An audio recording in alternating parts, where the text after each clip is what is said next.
But you know who can't be locked down? Jordan Peterson. Nobody can lock that dude down. I'm telling you. Andrew Moody for Prime Minister. I know. Thank you. Lock it in. Eventually. So, and who brought the story? Penguin, Random House are confronted by a publisher about new Jordan Peterson book. Tell me all about the new book, Bobby. Well, I don't know anything about the book. Nobody does. But you know what's interesting is that it's the same thing that happened to Joe Rogan. Canada's so funny, eh? Canada is like anything that happens in the U.S., we do it just like in a shittier way, right? This is our entire country. And I guess it's like, I mean, his first book, I did buy it. I read 100 pages. I liked it. It was a little bit boring, but I was like, whatever. And then I posted that I, was reading his book, and then all these people call me a white supremacist. And I was like, I'm half Chinese. And then on it goes, right? So his book sold so much that now I guess they're doing a sequel, which is, it's like any shitty Hollywood movie that makes over $100 million, they do a sequel. This is just business, right? Electric Boogaloo. Well, this is it, right? So now he's got another book, and it's like people are like, no, like you can't publish his book, and then of course they don't say anything because it's like, yeah, they want his money. They probably don't even read it.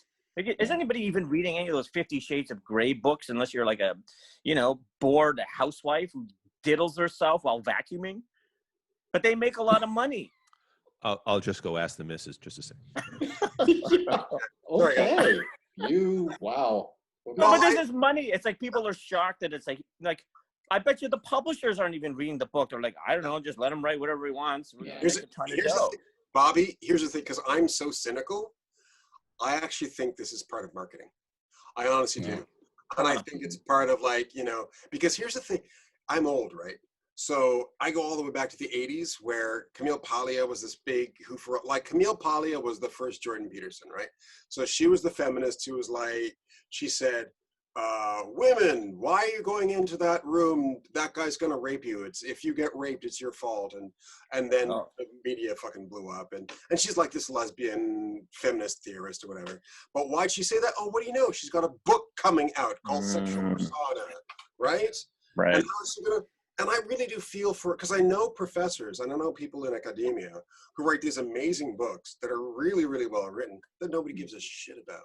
No. I mean, I actually listened for the first time to a bit of his lecture, and at first I thought, no, okay, well, he's making some interesting points. And then he started drilling down, and it was like, oh my God, really?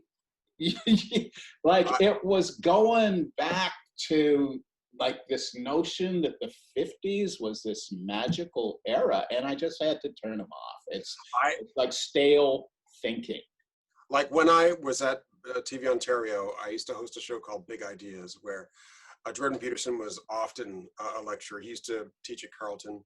And so I'd have to go through a lot of his lectures and completely watch all of them and do a review on each and every one of them. And the thing I will say is this, because he's a psychology professor, right? And there's a lot of wonderful gobbledygook technical language now around modern psychology, postmodern psychology and stuff, and it's Jung. Carl Jung kind of introduced it. The floodgates opened after Jung, which is fine. I like Jung, but anyway, it was a bit of a pain. So he gets away with a lot. At the same time, you can tell that underlying his theories, basically, he's just reaffirming what already exists, right? He was just reaffirming certain societal structures and certain archetypes that exist in the unconscious. But your point is interesting, right? Because you're saying like what basically it's all cyclical, and what's old is new. And if you're right, which it sounds like you are, actually I hadn't considered that, which is so stupid. But if he's welcome to our world, Bobby. Exactly. If he's purposely creating controversy, or maybe it's not even him, right? Maybe it's like the publicist at the publishing house. And then it's like you start to realize these people are just shilling, like pandering bullshit, right? Like Candace Owens, like some of the things she says, I like, really, do you think that? And then it never occurred to me, maybe she just doesn't think that. Maybe it's like, because she makes so much money, her profile's so high, being like the black woman who, I don't know, seems to hate black people, but it's making her famous. And then some people just have no morality, right? You know, this is, Yeah. I think they've cornered a market that had been overlooked, and that is self-help books to racist, misogynist, patriarchal folk who've been left behind. Or just Self-help honestly, books. straight men. It doesn't matter what color. Right. Like straight men have been Yeah. sort of left behind with self-help stuff, and he knows. And Jordan Peterson understands the archetypical storytelling narrative that he has to create for straight men to go, no, you are dominant. No, I think he, My Body, My Mind, Mein Kampf. I believe that's the title. yeah. I think there is genuine belief on his part in this, and I grew up with people. Some of them would just, speak his lines better. Some were total idiots and trying to express the same thing. But I just look at him, and he's like so many of the guys I grew up with in the 50s and the 60s.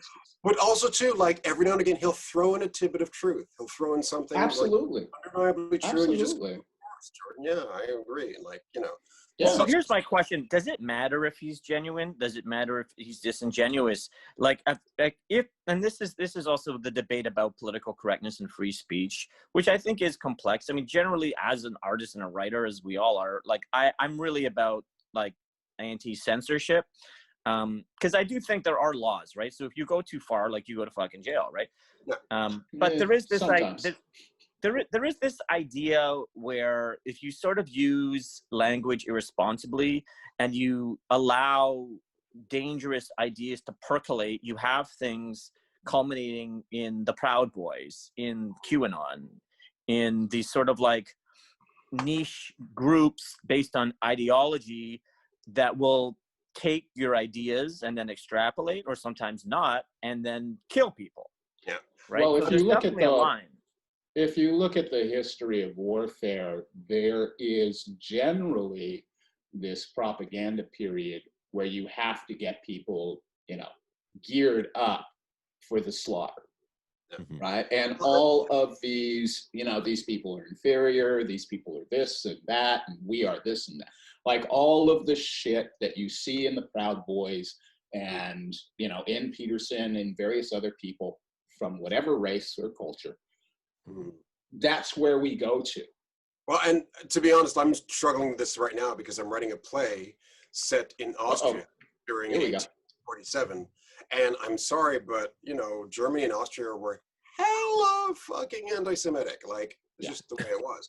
And This is the first I've heard of that. And as a matter of fact, it's refreshing when you're reading Austrian history and you go, there was somebody who wasn't anti-Semitic and they weren't Jewish. Oh, it was amazing.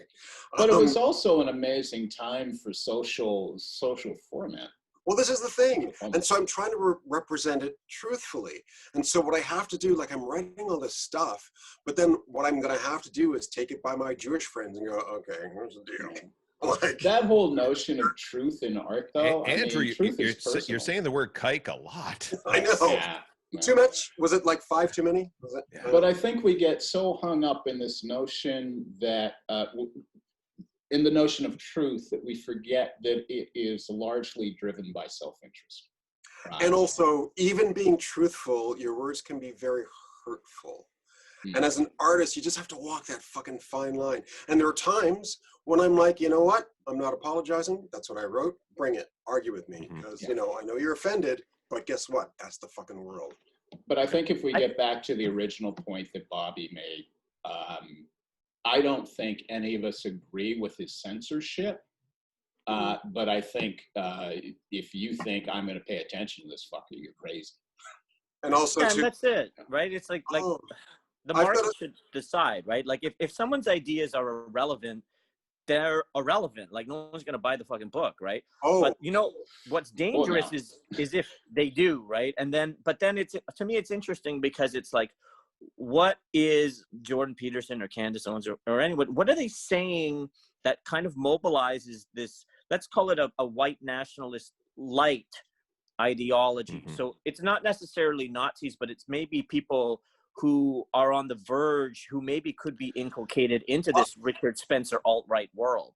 And let me be very clear, because I've read a lot, sorry, not read, I've seen a lot of Jordan Peterson's lectures. He is not anti-Semitic. He is not racist.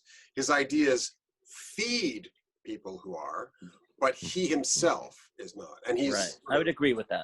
But it's interesting as an artist. I mean, that like you just need to look at the music industry and just see, like, you know, when the Beastie Boys saw that, you know, they, like, their entire demographic of people buying their albums were the frat boys that they hated growing up in high school. You know, same thing with like Rage Against the Machine are feeling it right now with people finally listening to the lyrics and going, "What? I didn't sign up for that."